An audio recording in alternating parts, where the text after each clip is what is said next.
पढ़ाई करने में ही तुम्हारी भलाई है, पैसे बचाने में सबकी भलाई है, साफ सफाई में ही सबकी भलाई है।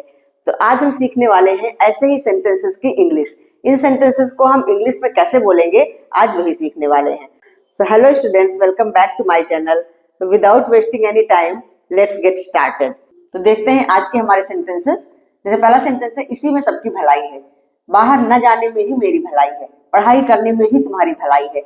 हाँ, तो हर सेंटेंस में आप लोग देख रहे हैं कि भलाई है लिखा हुआ है। तो ये भलाई है जब हमें इंग्लिश में बोलना हो तो हम ये फ्रेज यूज करते हैं, इन वंस बेस्ट इंटरेस्ट। अगर सबकी भलाई है तो in every one's best interest, या फिर इस वंस की जगह पर हम माई, हिज, हर इस तरह के वर्ड्स लिखेंगे अपने सब्जेक्ट के हिसाब से। हाँ, तो चलिए अब इन सेंटेंसेस का ट्रांसलेशन करके अच्छे से समझ लेते हैं। तो पहला सेंटेंस है, इसी में सबकी भलाई है। तो इसको कैसे बोलेंगे इंग्लिश में? This is in everyone's best interest. This is in everyone's best interest. यहाँ पे सबकी है इसलिए एवरीवन में लिखना होगा। तो चलिए इसको लिख लेते हैं, this is in everyone's best interest.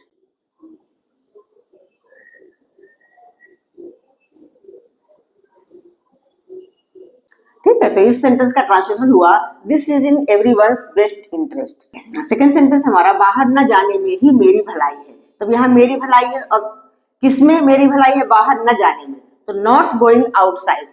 ठीक है, बाहर न जाने में के लिए लिखेंगे not going outside is in my best interest. तो इसको भी लिख लेते हैं, नॉट गोइंग आउटसाइड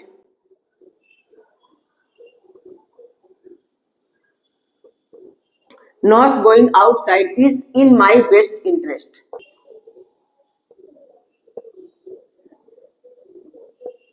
तो इस सेंटेंस का ट्रांसलेशन हुआ, Not going outside is in my best interest. हाँ, नेक्स्ट सेंटेंस है, पढ़ाई करने में ही तुम्हारी भलाई है। तो इसको कैसे बनाएंगे? Doing study is in your best interest. ठीक है, पढ़ाई करने मतलब doing study, तो doing study is in your best interest.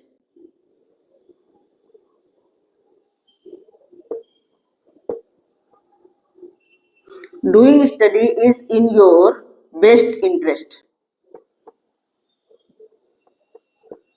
तो इसका हो गया, doing study is in your best interest. In sentences को हम दूसरे ढंग से भी बोल सकते हैं। हर सेंटेंस को कई तरीके से बोला जा सकता है। यही सेंटेंस है, जैसे पढ़ाई करने में ही तुम्हारी भलाई है, इसको अगर मैं दूसरे ढंग से बोलना हो तो हम ऐसा बोल सकते हैं, it is good for you to study. It is good for you to study, ये भी करेक्ट है। नेक्स्ट सेंटेंस है, मुझसे बहस ना करने में ही उसकी भलाई है। तो मुझसे बहस ना करने में इसकी इंग्लिश क्या लिखेंगे? Not arguing with me. फिर is in her best interest या is in his best interest. His या हर आप कुछ भी लिख सकते हो उसमें। तो इसको भी लिख लेते हैं, not arguing with me. Not arguing with me, not arguing with me is in her best interest.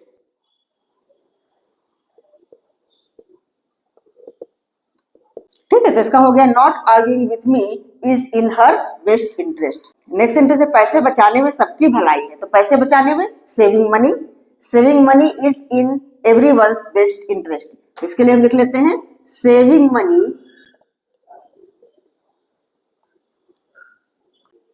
हाँ तो हो गया, saving money is in everyone's best interest.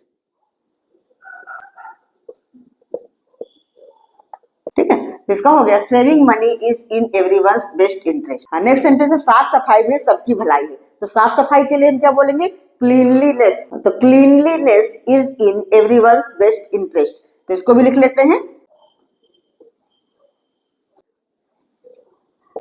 Cleanliness is in everyone's best interest.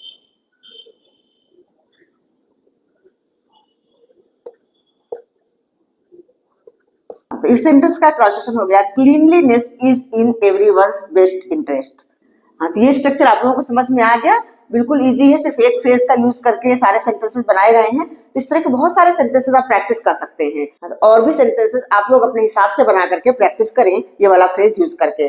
जितनी ज्यादा प्रैक्टिस करेंगे उतना perfection आएगा। I hope आप लोगों को सारे सेंटेंसेस अच्छे लगे होंगे, समझ में भी आए होंगे। So now it's practice time. एक सेंटेंस आप लोगों के लिए, जैसे हम बोले, कठिन परिश्रम करने में ही तुम्हारी भलाई है। कठिन परिश्रम करने में ही तुम्हारी भलाई है। तो इसकी इंग्लिश क्या होगी? कमेंट बॉक्स में लिख करके जरूर बताना। That's all for today. See you soon in the next video with some more sentences. Till then, keep learning, keep practicing. Bye bye.